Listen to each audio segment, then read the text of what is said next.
Assalamualaikum warahmatullahi wabarakatuh. Selamat pagi anak-anakku semuanya. Salam prestasi. Hari ini kalian kembali bertemu dengan Pak Aris dalam program pembelajaran daring kelas 4 Muhammad Yamin, yang mana untuk video kali ini kita akan membahas materi pada tema 9, subtema 1 dengan mapel bahasa Indonesia yang bersumber pada LKPD yang sudah kalian miliki.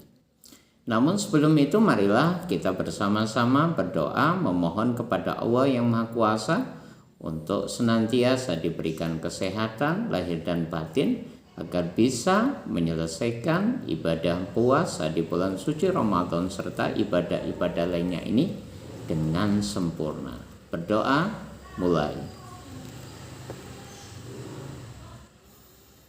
Berdoa selesai, silakan kalian buka LKPD kalian pada tema 9 subtema 1 dengan mapel bahasa Indonesia, dan dengan mengucapkan Bismillahirrahmanirrahim, kegiatan daring hari ini kita mulai. Soal nomor 1, masalah utama yang dibahas dalam suatu paragraf disebut dengan kalimat utama.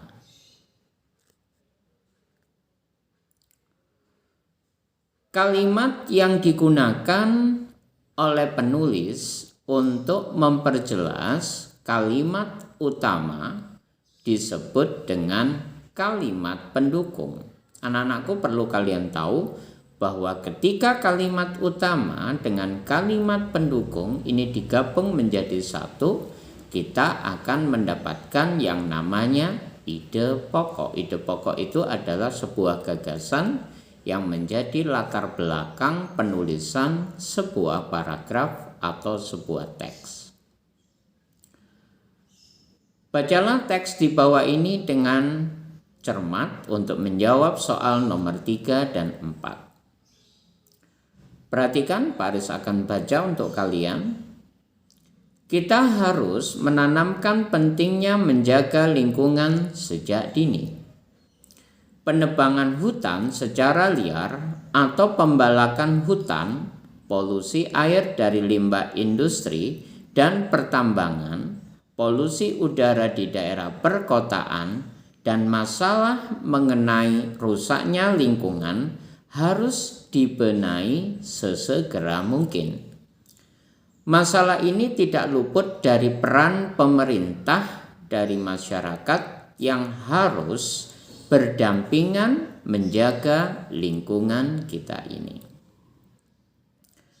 Perhatikan soal nomor 3. Ide pokok paragraf di atas adalah kita bisa menemukan ide pokoknya pada kalimat utamanya yang terletak di awal paragraf, yaitu kita harus menanamkan pentingnya menjaga lingkungan sejak dini.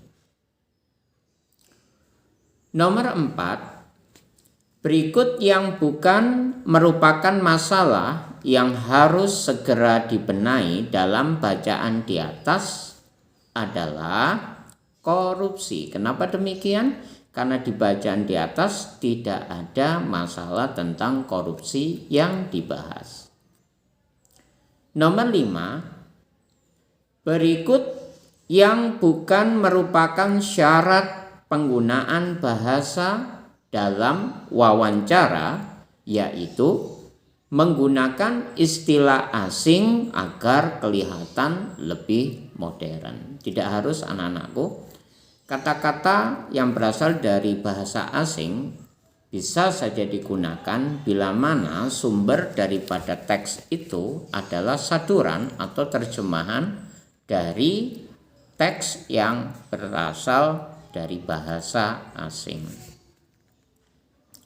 Nomor 6, percakapan antara dua orang atau lebih dan berlangsung antara narasumber dan pewawancara disebut dengan wawancara.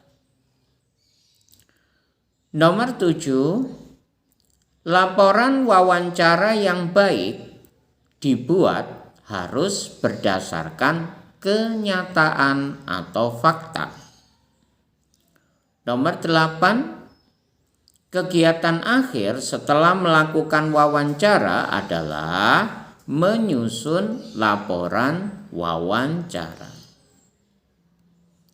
9, orang yang memberi atau mengetahui secara jelas atau menjadi sumber informasi pada wawancara disebut dengan narasumber. Nomor 10, contoh pertanyaan yang tepat saat mewawancarai narasumber yang ahli dalam bidang konservasi hutan adalah bagaimana cara kita menjaga kelestarian hutan. Kita sekarang beralih pada soal isian angka Romawi 2. Nomor 1, pertanyaan dalam wawancara yang diajukan pada kegiatan interview harus dilakukan oleh pewawancara. Nomor 2, pertanyaan disajikan, sekali lagi, pertanyaan dalam wawancara disajikan dalam bentuk kalimat tanya. Nomor 3, narasumber disebut juga dengan informan. Nomor 4, saat wawancara informasi diperoleh dengan cara menyampaikan sejumlah pertanyaan pada narasumber. Nomor 5, soal terakhir, sebelum melakukan wawancara kita harus mempersiapkan daftar pertanyaan. Baik anak-anakku, kita beralih ke angka Romawi 3 soal uraian. Soal nomor 1, apa yang dimaksud dengan wawancara? Berdasarkan ringkasan materi di halaman sebelumnya, diartikan wawancara adalah percakapan antara pewawancara dan narasumber untuk menggali sejumlah informasi. Baris ulang, percakapan antara pewawancara dan narasumber untuk menggali sejumlah informasi. 2, tuliskan langkah-langkah untuk melakukan wawancara. Ada 3 anak-anakku. Yang pertama, menentukan topik atau tema. Kemudian yang kedua, memilih narasumber yang tepat. Dan yang ketiga, membuat daftar pertanyaan. Boleh ditambahkan dengan tambahan yang keempat, yaitu membuat laporan hasil wawancara. Nomor 3, mengapa kita harus menggunakan bahasa yang baik dan benar dalam wawancara? Jawabannya adalah agar mudah dipahami.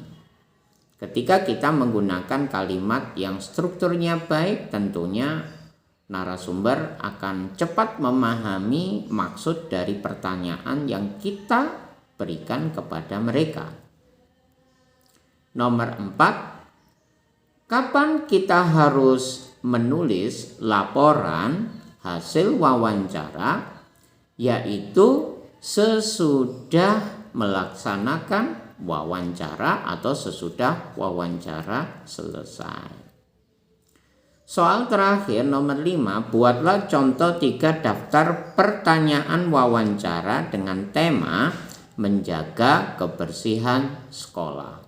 Dengan narasumber petugas kebersihan di sekolahmu atau bisa juga Pak Basar sebagai BPSD di sekolah kita.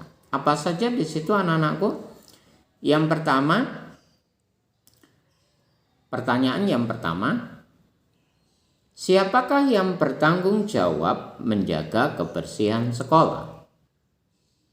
Pertanyaan kedua, hal-hal apa sajakah yang harus diperhatikan agar kebersihan sekolah bisa terjamin? Yang ketiga, apa yang terjadi jika kebersihan sekolah tidak dapat kita jaga?